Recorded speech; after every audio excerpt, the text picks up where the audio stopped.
only way I can continue his legacy is by what I've said. Because if we're in, I think it's Equatorial Guinea, where when a general dies, I would just walk to the coffin, take his ranks and medals, and I start giving orders to the generals there. Sasa wewe kamata ile pale, kamata ile pale.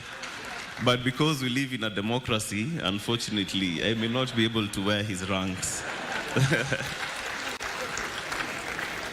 So, Your Excellency, once again, thank you very much.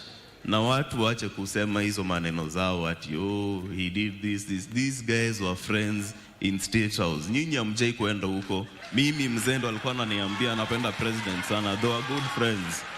So, yo maneno from today, unless you're quoting me, mwachane nayo. Na kwanza yo bloggers always posting those things. Let me just say, Your Excellency, when my mom called me and told me your dad has gone down in a helicopter crash, they're very useless bloggers. You're so quick to post pictures. I've been told by my mother my father has gone down.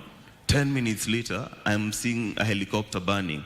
What does that mean? Of course, he's dead. And people are so insensitive. So you broke the news. Umepewa EGH for breaking the news that the general is dead.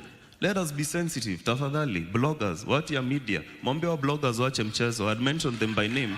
Lakini yo tabia pana.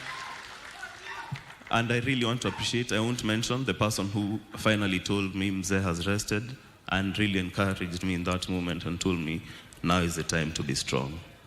Kwa hayo mengi na machache, mabibi na mabwana, asanteni sana.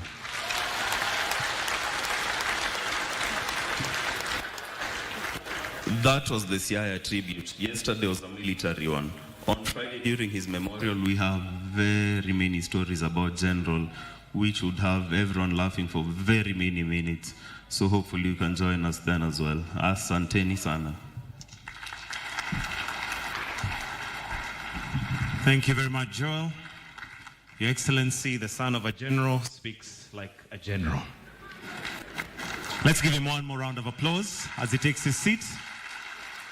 And we now move from the family, and we want to have a church representative.